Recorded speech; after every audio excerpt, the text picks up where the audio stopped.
Muy bien. Entonces, quiero que meditemos acerca de la multiplicación. Cuando nosotros pensamos generalmente en la multiplicación o en la multiplicación de discípulos, generalmente pensamos en cómo los creyentes pueden multiplicarse en otras personas, cómo los creyentes pueden compartir el Evangelio para que otras personas conozcan al Señor, estas personas luego alcancen otras personas y conozcan al Señor.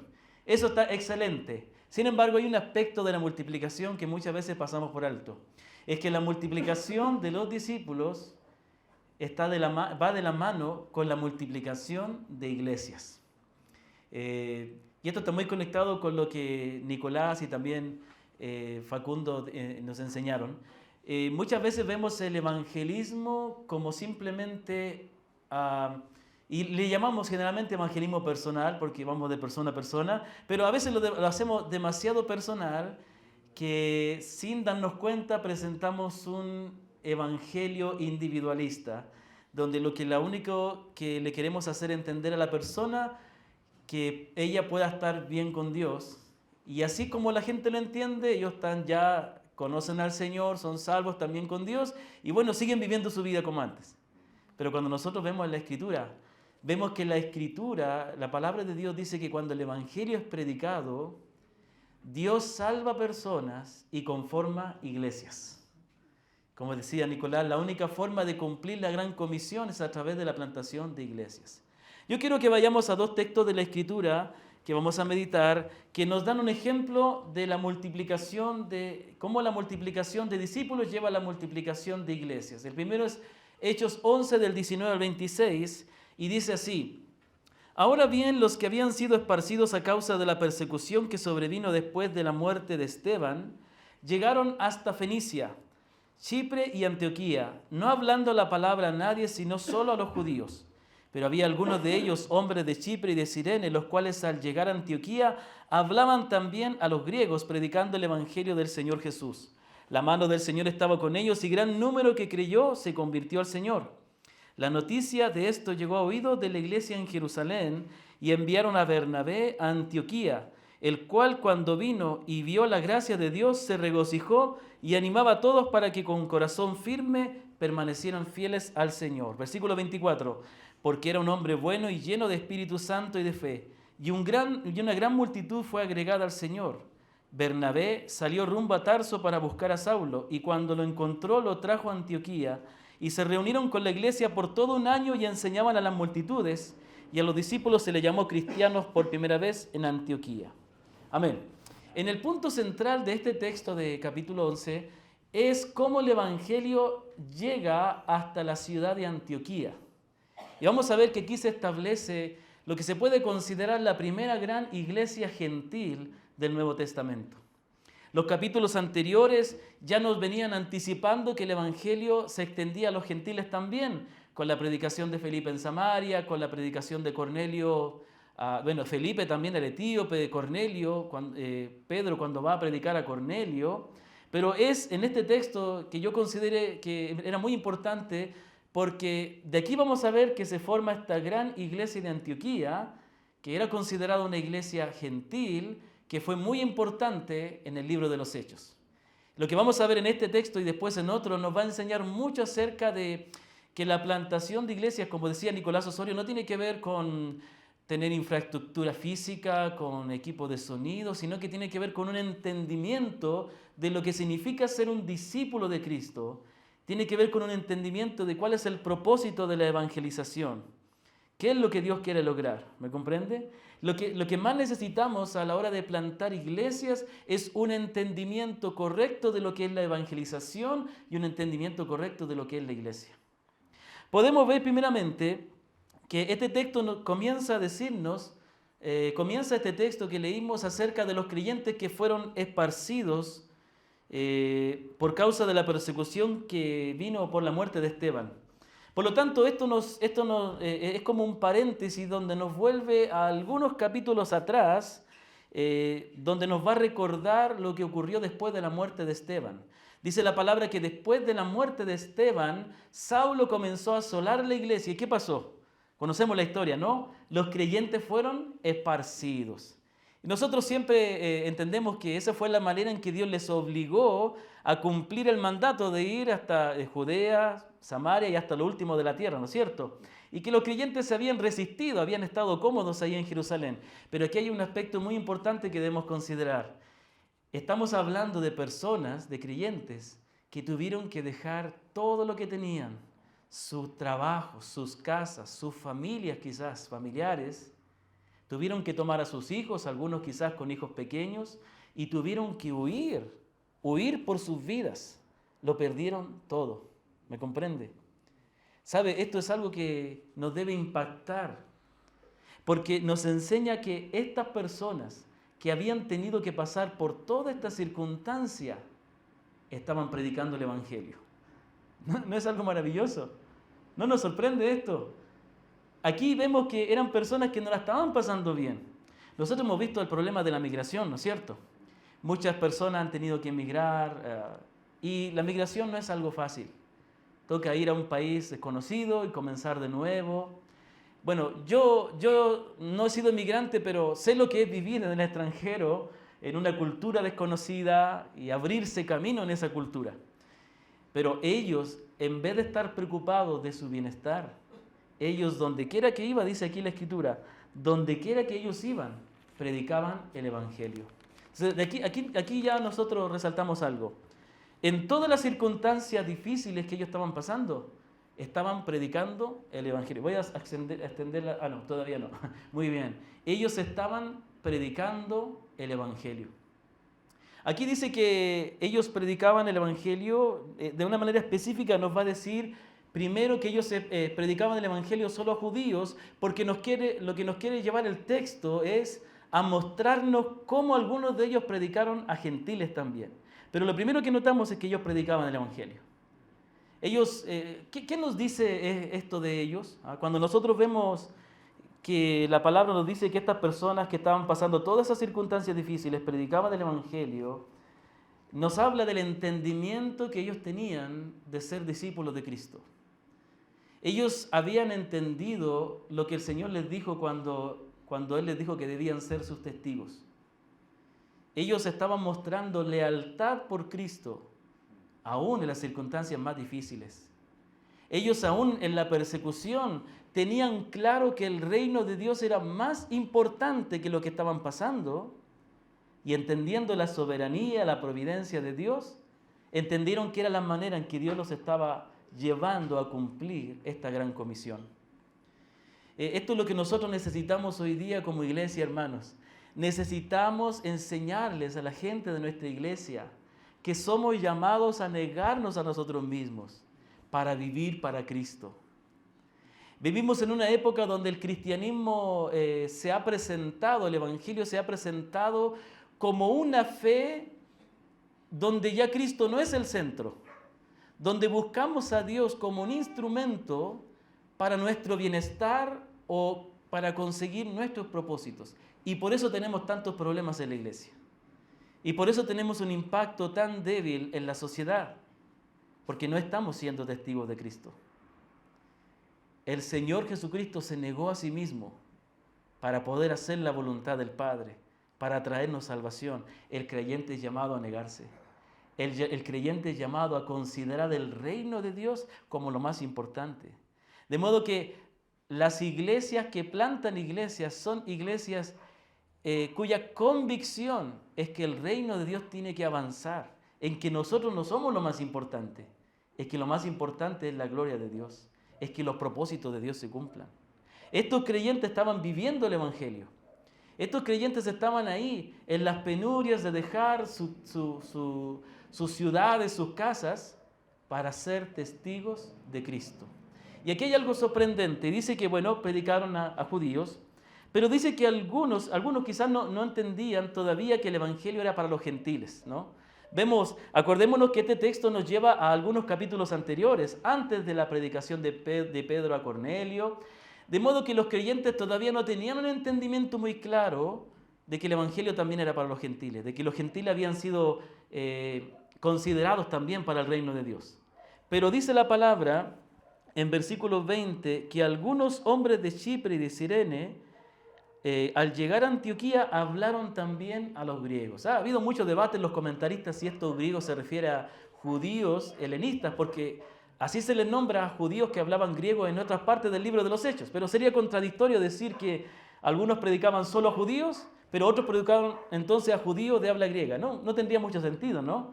Entonces, como vemos después en el contexto, vemos que ellos predicaron a ciudadanos romanos de habla griega. Y aquí viene lo impresionante. Esto que estaban haciendo ellos era algo que Dios ya había anticipado.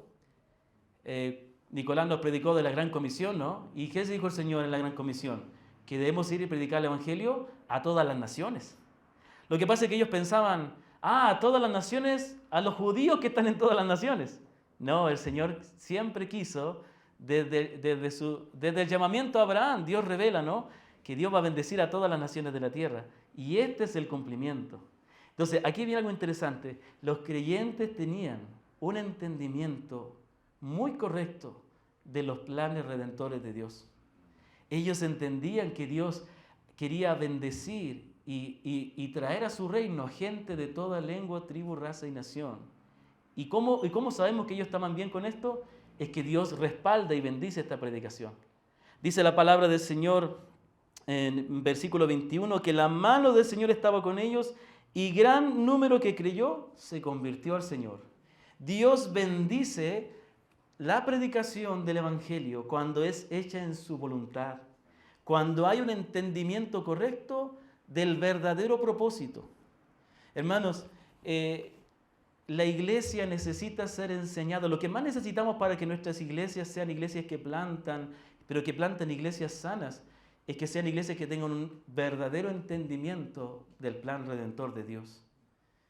Y que bajo esa convicción prediquemos, entendiendo que el propósito de Dios es alcanzar gente de toda nación, que el propósito de Dios es que se establezcan iglesias que adoren, que glorifiquen al Señor. Aquí ocurre algo maravilloso. Dice que esta noticia llegó a oídos de la iglesia en Jerusalén. Y entonces ellos deciden enviar a Bernabé. Dice que Bernabé era un hombre bueno, era un hombre lleno del Espíritu Santo y de fe. Es la segunda vez que se menciona a Bernabé en esta parte. Bueno, no la segunda, como la tercera. La primera vez se menciona que su nombre era José y que él era un levita natural de Chipre y que él había vendido sus propiedades y lo había dado a la iglesia. Y que la iglesia le puso por sobrenombre Bernabé, que significa hijo de consolación. Después vemos a Bernabé que él intercede ante los apóstoles por Pablo para que lo acepten, porque imagínense, ¿no? Pablo, el que perseguía a la iglesia, ahora era cristiano, la mayoría le tendría ahí con recelo, ¿no? Pero entonces Bernabé está ahí intercediendo. Y este gran hombre que era de tanta bendición es enviado por la iglesia en Jerusalén, no para plantar una iglesia, sino para ayudar a la iglesia que ya se estaba formando. Pero ¿cómo llegó a formarse esa congregación? Por creyentes que donde quiera que iban, predicaban el Evangelio. Y esto es algo sorprendente. Como decía Nicolás, plantar iglesia no es algo complicado. Tiene que ver con sembrar la palabra, compartir, y Dios va a obrar. Personas se van a convertir. ¿Y sabe lo que va a pasar?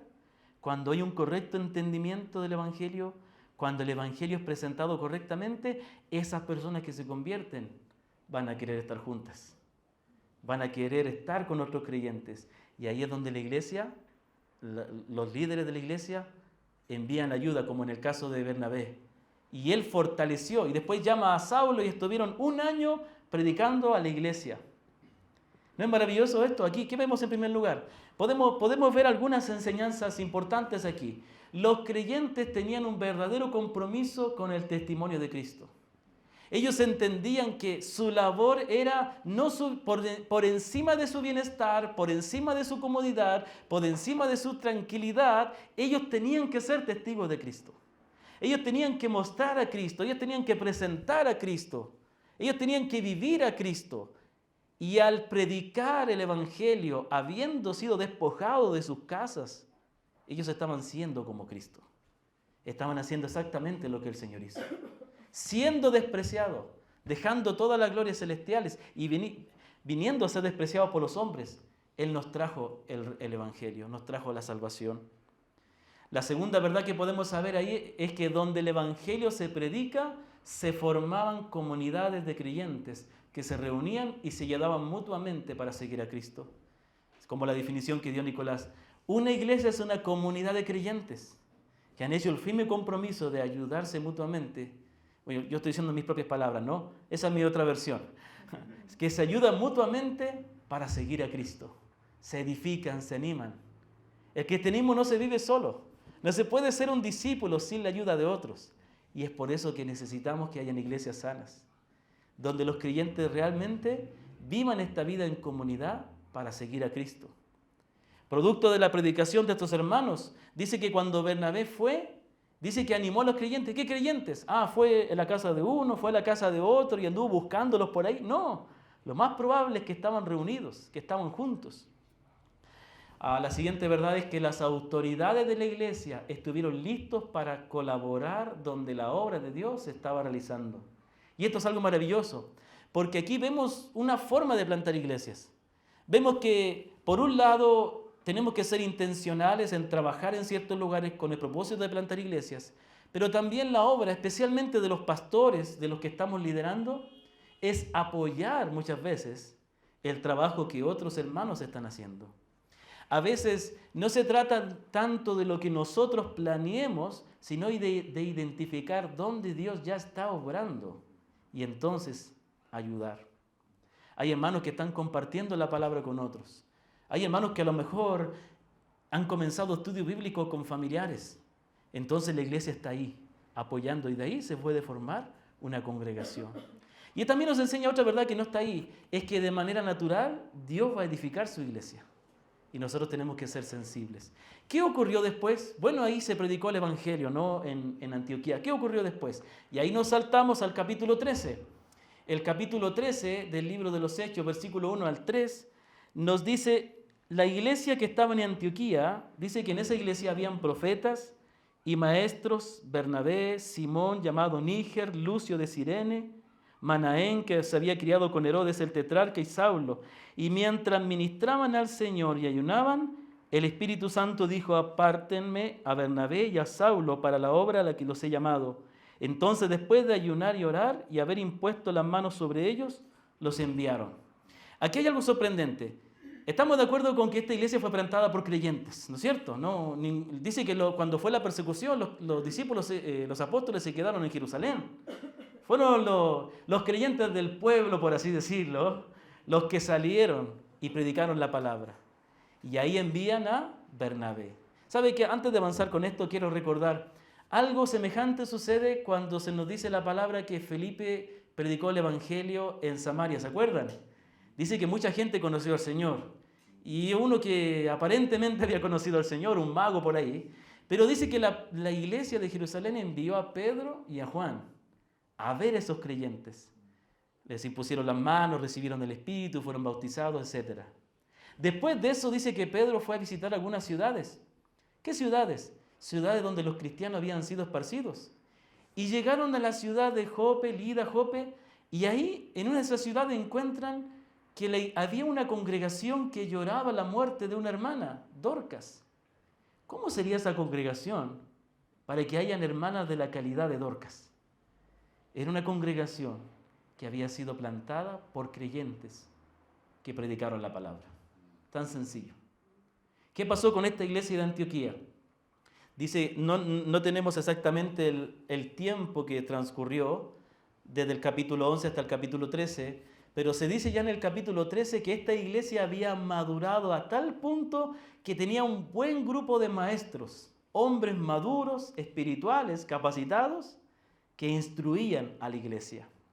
Era una iglesia que había crecido espiritualmente. Era una iglesia cuyos miembros se habían desarrollado sus dones y estaban siendo de edificación. Y entonces aquí viene otra etapa de esta iglesia. Una iglesia que fue plantada por creyentes que predicaban el Evangelio, comprometidos con la misión de ser testigos de Cristo, sencillamente compartiendo el Evangelio. La iglesia de Jerusalén les ayudó. Y entonces ahora llega el momento en que desde esta iglesia va a salir un grupo a plantar otras iglesias. ¿Cómo se llama esto? Multiplicación. ¿No es cierto? O podríamos decirle reproducción. Hay muchos nombres, ¿no? Entonces dice la palabra que esta iglesia había madurado al punto de tener muchos hombres maduros, se había desarrollado, había crecido, pero también nos dice que Dios decide llamar a algunos de entre ellos para la obra de plantación de iglesias, para la obra misionera. Es muy cierto lo que decía, no me acuerdo si decía Nicolás o Facundo, pero yo lo escuché a ellos hablar estos días también, de que, y es verdad, muchos misioneros dicen, no, yo soy misionero, pero no soy pastor. Créanme que yo lo he escuchado muchas veces. Bueno, esencialmente un misionero es un pastor, es uno que planta iglesias, y para plantar una iglesia uno tiene que ser pastor, y pastor de pastores muchas veces. Entonces aquí vemos que la obra misionera de Pablo consistió en ¿qué? En predicar el evangelio en ciudades. ¿Pero qué vemos? Conocemos la historia después, ¿no? Sí, hemos leído el libro de los Hechos. Dice que donde quiera que iba, se plantaba una iglesia. Donde quiera que iba, se predicaba el evangelio. En la sinagoga primero, ¿no? Le echaban, se iba a los gentiles y se formaba una congregación. Entonces, ¿cómo se llega a eso? Bueno, dice que esta iglesia, estos varones estaban orando y ayunando. Estaban sometidos al Señor, a su palabra, estaban sirviendo y estaban dependiendo del Señor. Estaban ahí continuamente orando para ser guiados por el Señor. La plantación de iglesias no es una empresa humana, no es algo de nosotros, es una obra de Dios y tenemos que hacerla en dependencia. Una buena manera de motivar a la iglesia a la plantación es que en la congregación hayan tiempos de oración para plantar iglesias. Me acuerdo que nosotros antes de plantar la iglesia en Molalillo habíamos estado orando con los hermanos que el Señor nos permitiera comenzar una iglesia en otro lugar. Y nosotros orábamos. Y el Señor nos dio un privilegio muy grande, porque esa iglesia en Molalillo es la única iglesia en esa ciudad de campo. Es un pueblito, pero es la única iglesia cristiana que hay ahí. De paso, hay muchos lugares en Ecuador, especialmente en la sierra, donde no hay absolutamente ninguna iglesia cristiana. Necesitamos ayuda. Muy bien. Entonces, ¿qué dice la palabra? Que el Espíritu Santo les dijo, apártenme a Bernabé y a Saulo. Estos dos grandes hombres, quizás me atrevo a decir de que todos los hombres que se mencionan ahí, estos eran los más capacitados, ¿no? Vemos que Bernabé incluso fue el primero que fue a ayudar a esta iglesia. Quizás los demás se levantaron de entre ellos, algunos se añadieron, pero Dios decide llamar a estos hombres. Y entonces la iglesia, ¿qué es lo que hace? Y aquí viene. Otra vez vemos que hay personas que son llamadas a plantar. Y otra vez que vemos que las autoridades apoyan y respaldan el llamado de estas personas. Dice que la palabra del Señor que los creyentes de esa iglesia, después de ayunar y orar y de haberles impuesto las manos, los enviaron. Los dejaron ir para la obra que Dios les llamó a hacer. En este texto vemos estas verdades importantes. Primero, la iglesia no se centraba en sí mismo. No era una iglesia cuyo énfasis, cuyo interés estaba en ser una mega iglesia. Muchas veces el obstáculo que nos impide plantar otras iglesias es que estamos demasiado preocupados por el crecimiento de nuestra iglesia.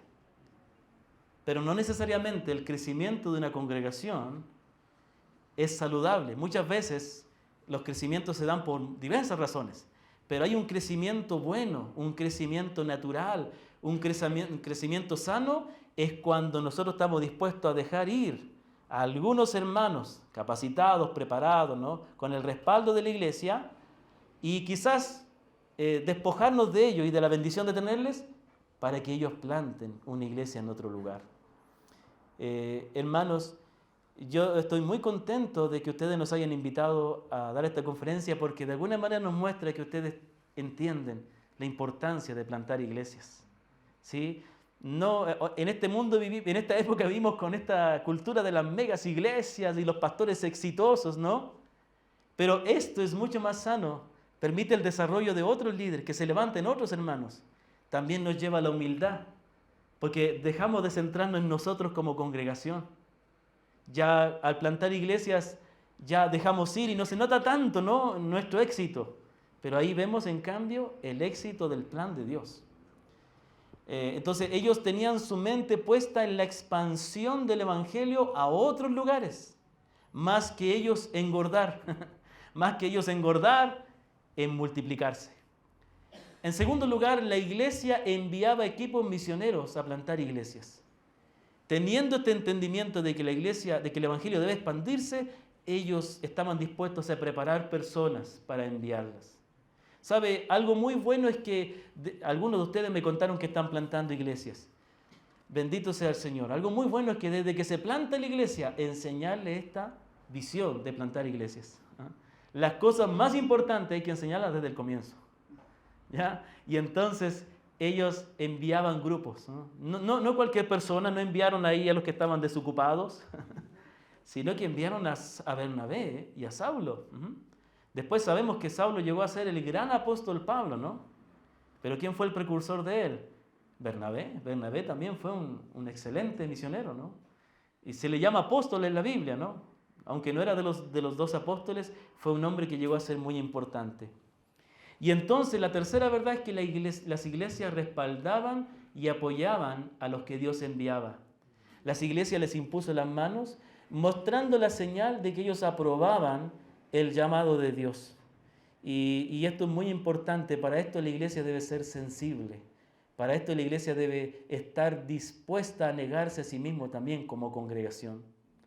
Como congregación nos negamos en seguir sirviéndonos de estos hermanos para dejar que ellos vayan a lo que Dios les ha enviado. Nunca hay que cometer el error de ser de tropiezo a lo que Dios ha llamado a alguien. Como pastores, como líderes, tenemos que ser facilitadores, apoyar el llamado que Dios está dando a otros. Entonces, todos estos 2 ejemplos nos muestran cómo pasó esta iglesia de Antioquía de ser un lugar donde se fue a predicar, donde se formó un grupo de creyentes, ahora llegar al punto de ser una iglesia que envía a otros creyentes a plantar. Esta es la visión que Dios nos da en la Escritura. La Escritura nos da la visión de que tenemos que enseñar a nuestra iglesia que nosotros somos llamados a ser testigos de Cristo, que somos llamados a poner el reino de Dios en primer lugar, y eso implica dejar de pensar en nosotros, dejar de ver el cristianismo solo como algo donde constantemente estoy recibiendo de Dios, sino como yo involucrarme en la obra que Dios está haciendo, aunque esté pasando necesidades y problemas. Nuestra mente está en el reino de Dios en primer lugar, en algo superior a nosotros. Si nosotros vivimos centrados en nosotros, no vamos a tener espacio para el reino de Dios. Pero al contrario, cuando tenemos un punto de vista más grande que nosotros, podemos soportar adversidades porque estamos luchando por una causa mayor, la causa del reino de Dios. Podemos ver en esto que también los líderes, los ancianos, pastores, debemos estar muy involucrados, no solamente pensando en que nosotros somos los que plantamos iglesias solamente, sino en ver el trabajo que Dios está haciendo a través de otros, en enviar y apoyar a otros. 2 lados podemos saber aquí: la labor de los creyentes que predican y la labor de los líderes de la iglesia que apoyan y que respaldan. Esto nos enseña, y para concluir por ello podemos decir que la multiplicación de los discípulos va de la mano con la multiplicación de iglesias. Predicar el Evangelio es predicar la palabra de Cristo para que personas se conviertan y se reúnan como una iglesia para adorar y servir a Dios, y que a su vez ellos salgan y planten otras iglesias. ¿A dónde estamos conduciendo nuestra iglesia? ¿Cuál es la visión que le estamos transmitiendo? ¿Cuál es el cristianismo que les presentamos? Dios nos salva, nos perdona para que dejemos de vivir para nosotros y vivamos para Dios y su reino. Y nuestra iglesia son iglesias sanas cuando ellas están enfocadas en el avance de la palabra, en el reino de Dios, en la gloria de Él. Amén, hermanos. Amén. Que el Señor bendiga su bendita palabra. Amén.